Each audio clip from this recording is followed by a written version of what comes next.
Hello again, everybody. Welcome back to Desert Sky Adventures. Today, I'm joined by my friend Todd once again from the OK Corral, and we are on our way out to the ghost town of Courtland. Now, we were just out here not too long ago shooting a drone video, and a resident who actually lives out here saw the drone video and said that he knows where there are quite a few things that we've never shown on the channel before, including the cemetery, which I was not ever super sure where exactly that was. But we're gonna go up there and meet him in just a little bit. I don't know if he wants to be on camera just yet, so we'll find out once we get there. But we're gonna be there in just a few minutes. Stand by.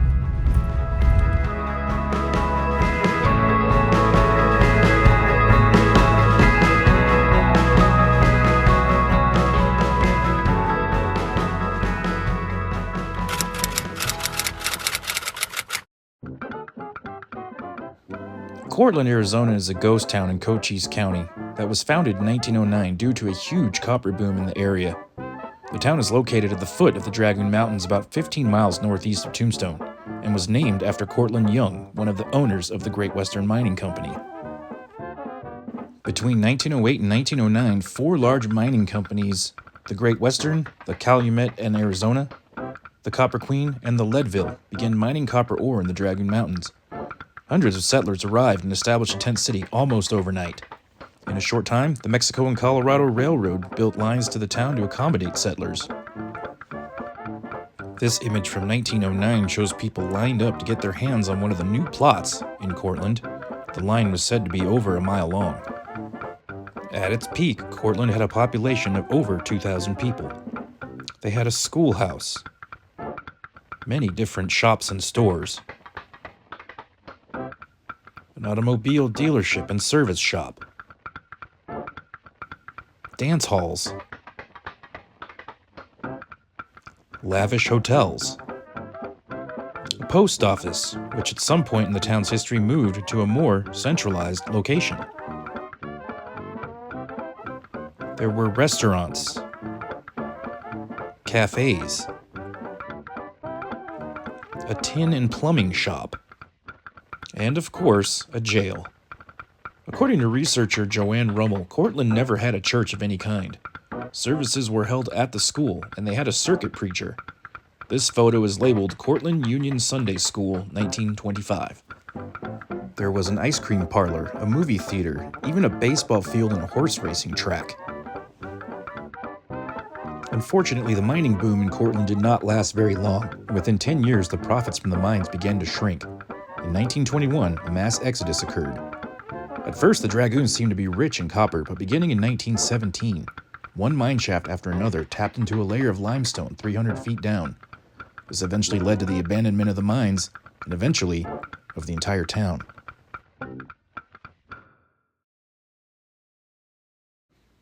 If you take the time to travel the Ghost Town Trail today, you'll find plenty of remnants of this once thriving mining town.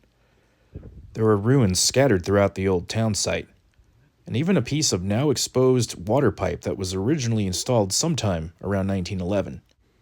I've been wanting to do an in-depth video on the history of the Courtland ghost town for quite some time, but I was very disappointed to find that there's not a whole lot of information available online about Courtland other than what I just shared with you.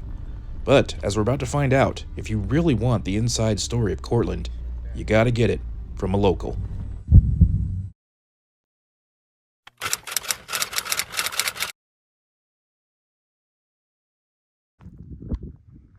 All right, folks, so we're out here admitted to a part of Courtland I didn't even know existed, but we got a pretty good authority that this was a good place to be.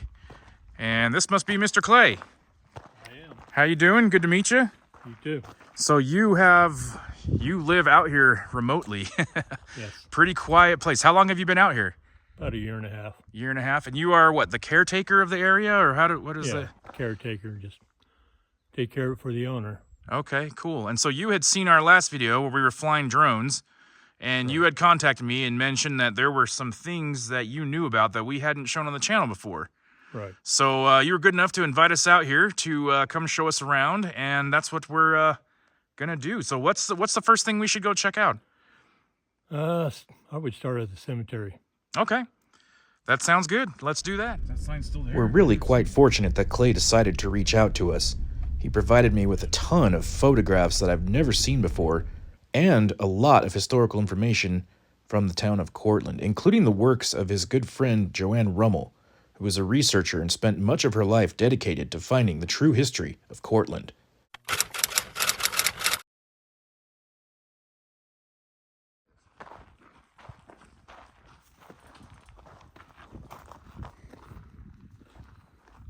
I built this bridge because it was a pain, with a wheelbarrow Yeah. going down there and trying to get back up. So I built this so we wouldn't have to go through the ditch.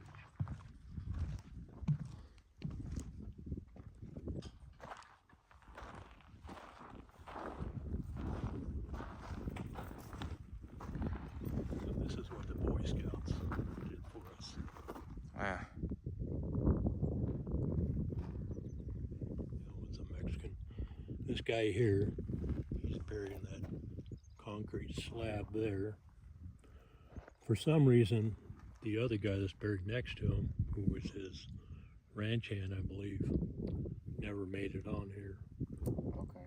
But they buried him together. He died first, and then his helper died a while later after he did, from the Spanish flu. Siamese, the one over there with the flag. Okay. That's the only ones that we know of that we can tell, they still have their names. Wow. Everybody else has no name. So I would imagine then at some point in the past, this cemetery was a lot bigger than it is today, as far as what we actually see. It's possible. It's kind of hard to tell where all the graves are. Yeah. But they went around, looking to see how many graves they could find, and then they put up the fence. Okay. The cows coming through here were like, knocking crosses over and kicking rocks around. And Yeah. a mess. This stone marker at the front of the cemetery contains a list of most of the people who are known to be buried here. As Clay just explained, there's at least one name that, for whatever reason, didn't make it onto the slab. But what is unknown is exactly where each of those people are buried.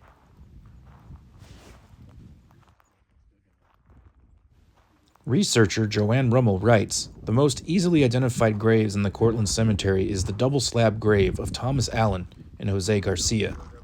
Thomas Allen was an area rancher and well known in Courtland, Gleason, and Tombstone. He was a victim of the Spanish flu, getting sick on a Monday in late November 1918 and passing away that Friday. Jose Garcia stayed at the Allen Ranch and died the next day, also from the Spanish flu. A double funeral was held, and they are interred in this slab grave. Simon Franklin was a black veteran of the Civil War who was very well liked in Courtland. His funeral was the largest one ever for Courtland, complete with a flag-draped coffin, gun salute, and honor guard from Camp Henry Jones.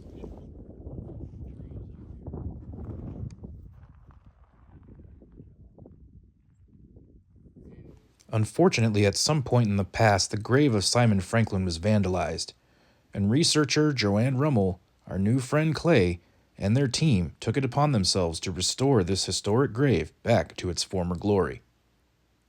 She writes, September 15th, 2018 was a very emotional day for me. This was a very big project that I'm proud to be a part of. And we would come to find out a little bit later, it was none other than our tour guide Clay, who was out at the Courtland Cemetery at 3:30 in the morning hacking weeds and clearing a path to Simon Franklin's grave. It's pretty apparent that these aren't just people that live in an Old West town, but people who really care about the history and want to see it live on into the future. I definitely commend them for their work.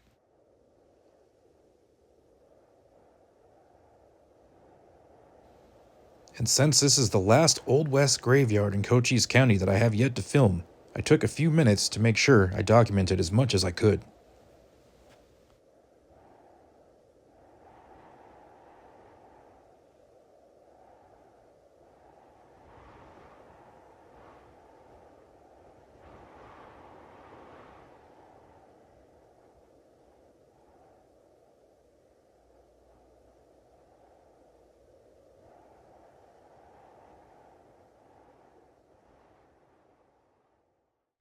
This is the only old photo I've ever seen of the Courtland Cemetery, and it was taken in 1953.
The area once known as South Courtland had a bustling downtown area. In this image, we see Courtland's main street towards the center of the photo and what would later become the Ghost Town Trail above it. This is where some of Courtland's more prominent ruins can be found.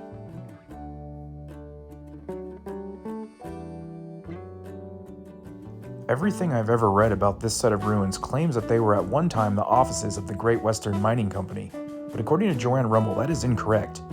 She says that these were just cottages. This is her image of what they looked like.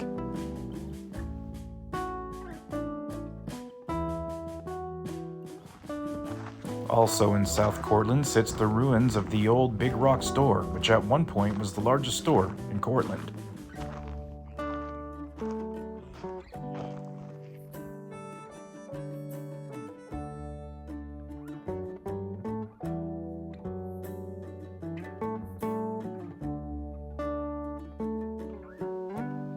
Somewhere right in this area at one time stood the lavish American Hotel. It's unlikely that any photos of this hotel exist, but you can still see the red bricks scattered all over the landscape.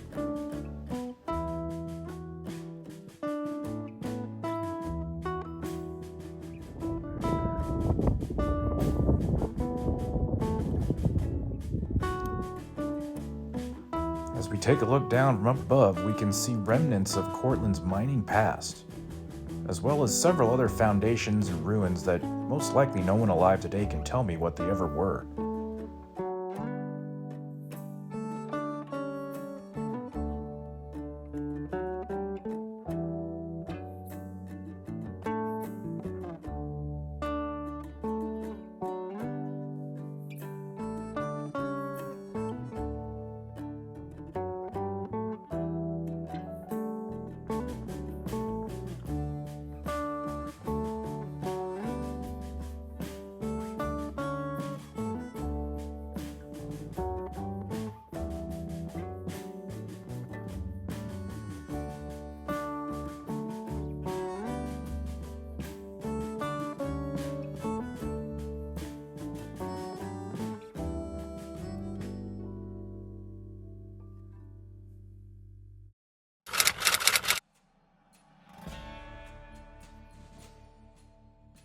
The Courtland Jail was built in 1909 at a cost of about $1,000, seen here in this 1938 photo with its door and windows still intact. This jail had two 14 by 14 foot cells in which to house the inmates. When the Courtland Jail was being built, the iron door, cells, and windows came from the old jail in Bisbee. The Gleason Jail was built in 1910 as pretty much a carbon copy of the Courtland Jail. The county closed both jails in 1938. They were planning to build a new jail in Benson, but needed materials, so they started looking at the Courtland Jail. The miners of the Turquoise Mining District were opposed to having the Courtland Jail destroyed, but lost the fight with the Board of Supervisors. Removal of the iron from the Courtland Jail commenced in 1938, with the needed materials being hammered out by sledgehammer. In 1940, they visited the Gleason Jail for additional materials. The Benson Jail stood on the northwest corner of Huachuca and 5th Street from 1938 until it was torn down in 2006. The door and windows from the Courtland Jail are now on display at the Benson Historical Museum. Despite all the vandalism and graffiti, there are still markings on the walls that were put here by some of the jail's original inhabitants. This woman's name is Pearl Christensen, and she was a teacher in nearby Gleason, seen here coming out of the jail in this 1938 photo.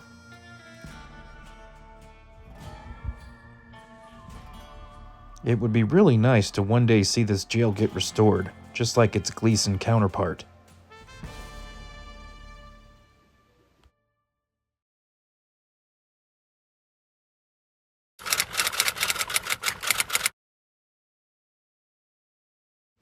According to Joanne Rummel, the brick block stood in center Courtland and was constructed in the spring and summer of 1909. The bricks were furnished by the Higgins Brick Company, which was located in the Whitewater district of the Sulphur Springs Valley, roughly on the southeast corner of what is now Gleason and Martineau Roads. The formal name was the Cummings Shearer Woolery Building, but it was known as the Brick Block. This was a one-story building that was very well lighted and ventilated and contained 6 doors. This is also the only building in Courtland with a concrete sidewalk. That sidewalk still exists to this day. The first 4 businesses to occupy the brick block were Courtland Meat Company, an ice cream and soda shop, an assay office, and a hairdresser. In January 1912, one of the shops became a roller skating rink. Some businesses that occupied the brick block over time was the roller skating rink, various barbers, mercantile, cafes, restaurants, and one shop was briefly converted into a small boarding house. A lot of the businesses in Courtland were like revolving doors, even during the booming times. Some only stayed open a few months, others stayed a few years. Most moved on to Bisbee or Douglas.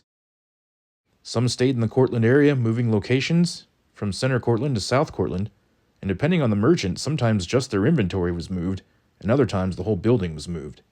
The brick block being in the center of town was obviously a very important piece of Courtland's history, so the guys and I took a few minutes to take a look around to see what, if anything, was left behind.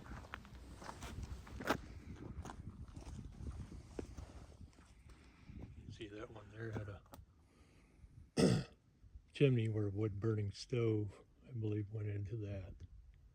Oh, right there. You know, out the building.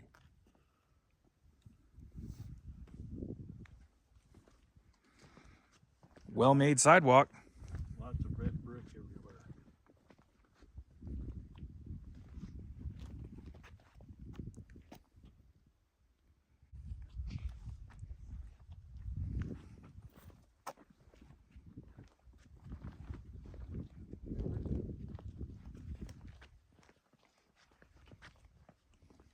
Decent-sized buildings.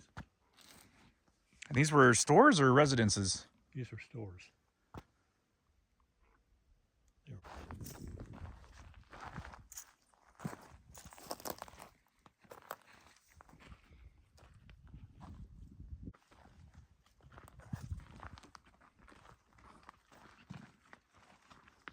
I wonder about the stuff in the back.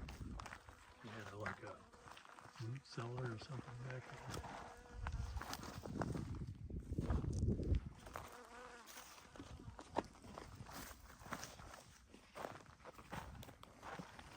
Yeah, an old fireplace or something. Yeah. Yep. That's pretty cool looking.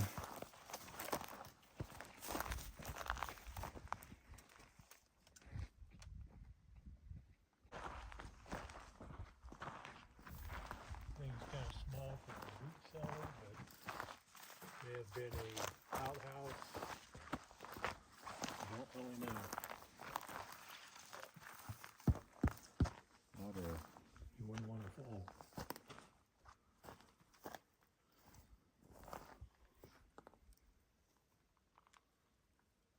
I bet it was an outhouse.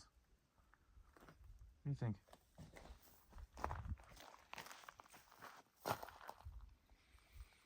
I mean, every place out here had a pit toilet, right? They didn't have like sewers or anything like that. It would kind of make sense to being an outhouse, having 6 stores here. Yeah, this is probably the bathroom for all of them. It could have been, yeah, I mean, it could have been. It doesn't look like it's kind of small to be a cellar. Yeah. Yeah, so I thought either that, but it's kind of small, so it could have been an outhouse. Yeah. I mean, it just makes sense because you're behind the stores. I bet you these stores all had rear entrances or rear doors. So they had this area. And they probably built a outhouse here. Makes sense.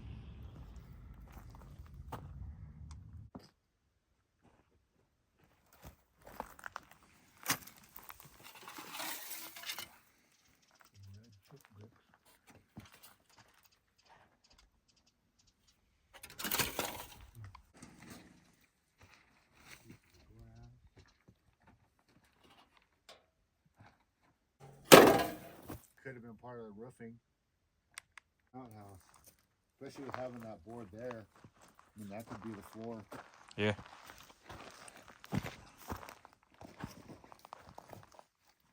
Is there another one over here? Yeah, this one here's got a pipe going into it. You got another hole? Could that just be drainage for something, or Yeah.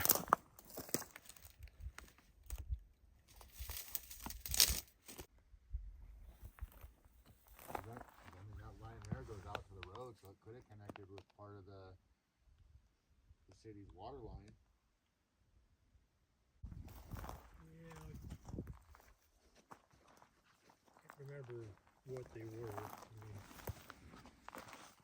I wish Joanne would have wrote all this stuff down.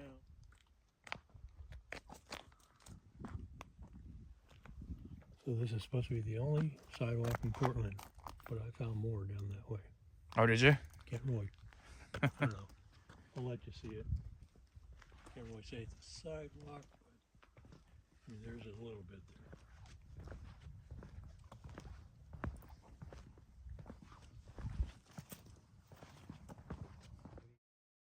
Courtland's state of disrepair by the mid-1950s makes it difficult to imagine anyone choosing to stay here until well into the 1970s.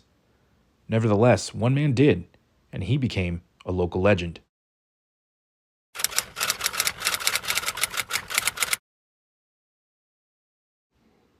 The last tenant of the brick block was Eugene Yokum. Mr. Yokum was literally the last man out of Courtland. He was around 31 years old when he arrived in 1907 and first homesteaded 320 acres north of town. It is not known when he gave up his homestead and moved into one of the stores in the brick block. He had a small store in the front of the building and lived in the back and still worked some of his mining claims. As time went on, Mr. Yokum got tired of folks from out of state stopping at his store but not buying anything and picking over remnants of other buildings. He eventually put up keep out signs and this homemade sign, which is a little difficult to read and has a few misspellings. But what it actually says is, "This place is not Snooper City. Snoopers and crooks and thieves and rockhounds are not welcome." When people insisted on approaching his home, he would run them off with profanity and a shotgun.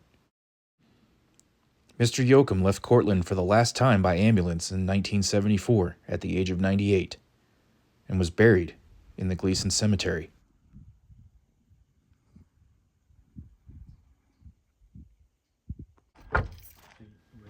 What became known as the Pack Rat Table is today a very popular stop along the Ghost Town Trail. It looks like it was at one time part of a foundation for something, but none of us could really figure out what it was for. A loading dock, perhaps?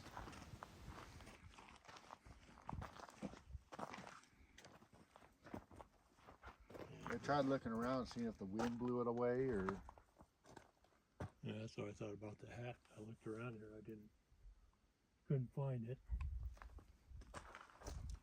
And there's the two boots that would be sitting there, and then the stick, and it had the head on it, and then the hat on that. Yeah, so the stick's gone, the head's gone. Yeah, somebody threw a couple old brake pads.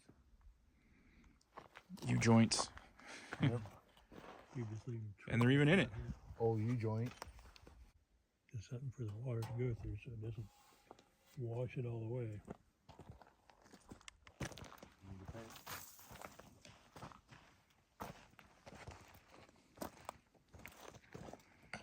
You don't have. I mean, well, you got. There's a step on the other side.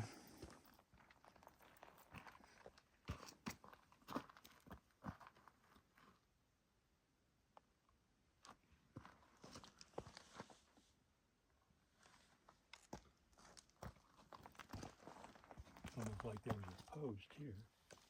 Yeah. Same here. Yeah, one over there. Post there. Post there. Next, we head towards the top of the hills where the train used to come through Courtland. You can see in the center of your frame a gap where a railroad bridge once stood.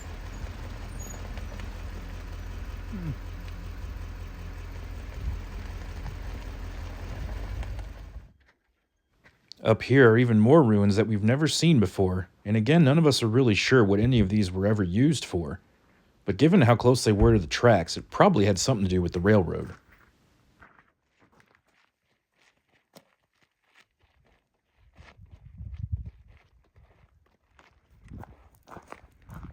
Got all this, I don't know if this is fire break in here or... Huh.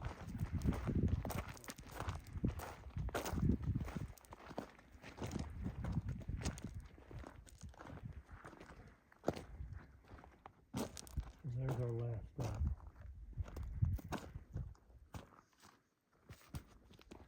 Cool. Driving by. Pretty small. Yeah. I'm not really sure what they would have used it for. Maybe something for the train? I don't know. But I mean, would they have piled all this up here? I mean, you got all this slag all around here. No idea. There's more foundation stuff over here. This could have been.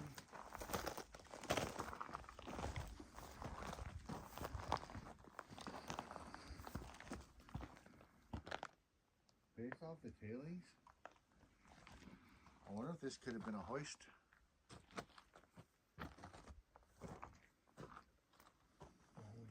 For what?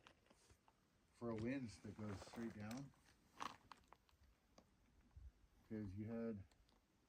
That's where they put the bread in right there to cook it.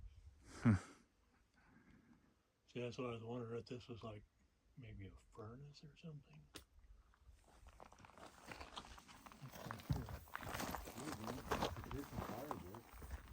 Yeah, that's what I'm saying. It's got that all across the wall. Little Firebird. Yeah. And then they had some boiler maybe, or Eugene compressor.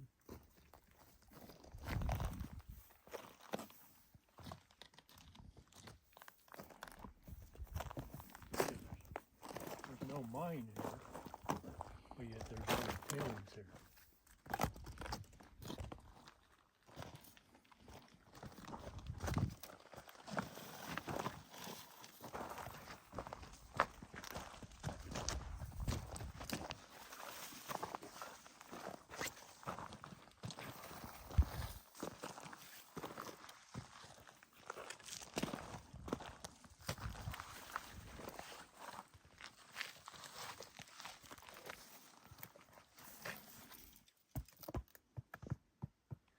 Whatever it was heavy. Yeah.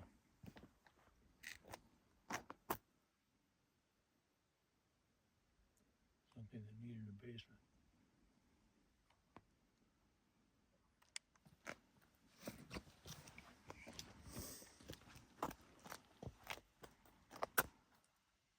Could there have been a water? Could there have been a water tower here?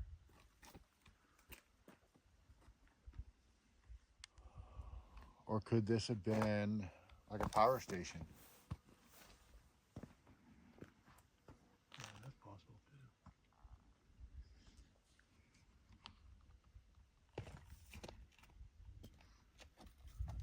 Mighty big bolts. Yeah.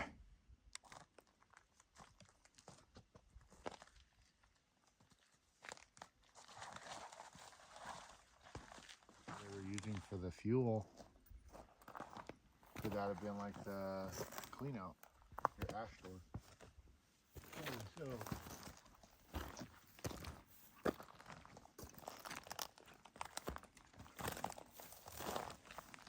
And you know this concrete's old because they're using a lot of his.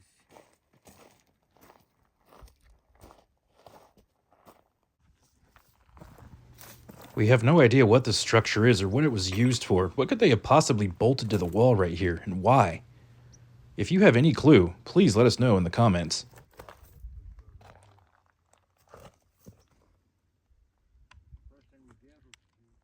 We've got one more set of ruins to explore for the day, and this is a location that Clay says even Joanne Rummel didn't know about. So that was the only sidewalk in Courtland. That's the only stairs in Courtland. Mm-hmm. Oh, okay. I drove up here last time. Look at this here. Yeah, there's foundation there, here, a whole bunch over there. Wow.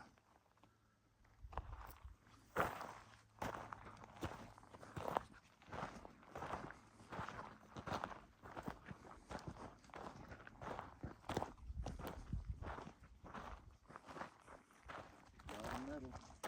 Yeah, this big one here, that's what I saw up on the road. Oh, but yeah, the foundation. Yeah, I was driving by. Well, tire's been out here a while. Yeah, They're still old got a little tires, bit of tread so- life on it. Exactly.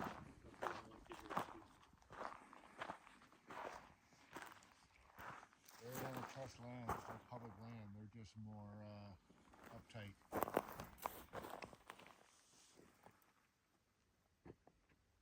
It's kind of what we're dealing with.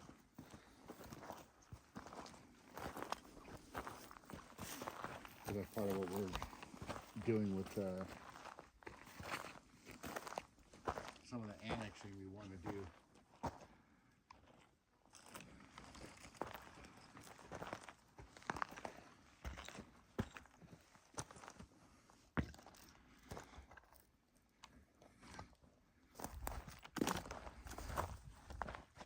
Stairs are over here.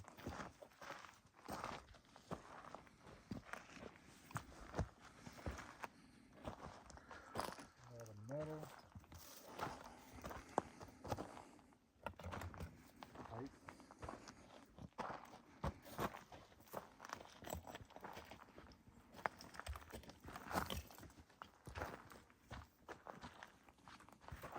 They say it's the only sidewalk in Courtland, but they apparently hadn't come up here and seen this. I was say, this looks like sidewalk.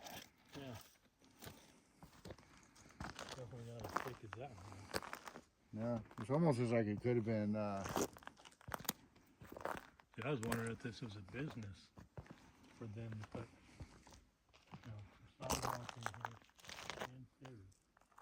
I wonder if it could have been a ranch house, Yeah, like maybe this was the front like a front porch. entryway kind of thing.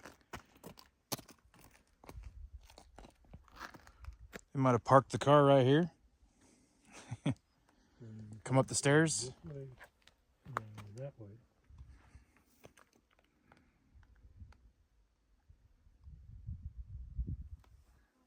But that looks like it could have been a shaft. Yeah.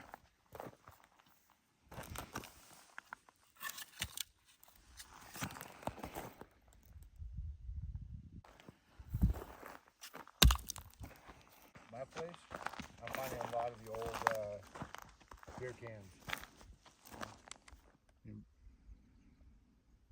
Could have been a house.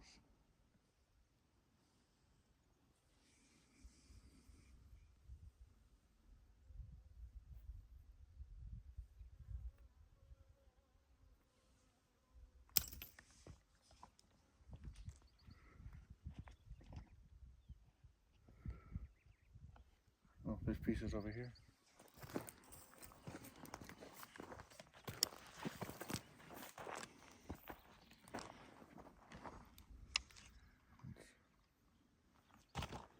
I feel like the bottom. Yeah. This had to have been a house. With all the cans and broken glass, broken pottery pieces.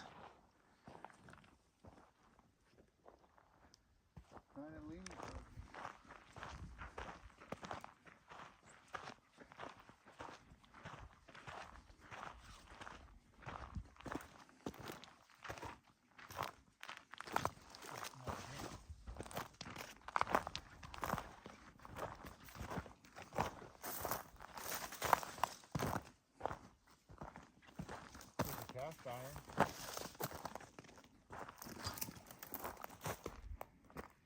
Not real big.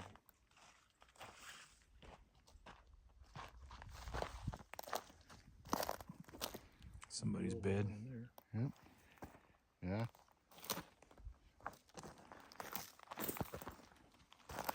On the blasted down so they could use it for the foundation.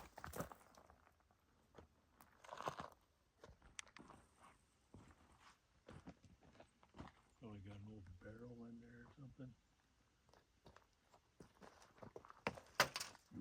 Right, so we've seen everything to see. There is at least what's left of Courtland, and we've made it back. And Clay, I just want to thank you again for your time today, showing us around a couple hours, stuff that we did not know was even there. So it was a very educational and interesting tour. What'd you think, Todd? No, it was interesting. Seeing a lot of the stuff that we had seen in passing, but also seeing a lot of stuff that was here, was close. We just didn't realize how close. Yeah, I've come through here a couple times, but I didn't know much about anything other than the ruins in the jail. So it was really a good time. Thanks again. You're welcome.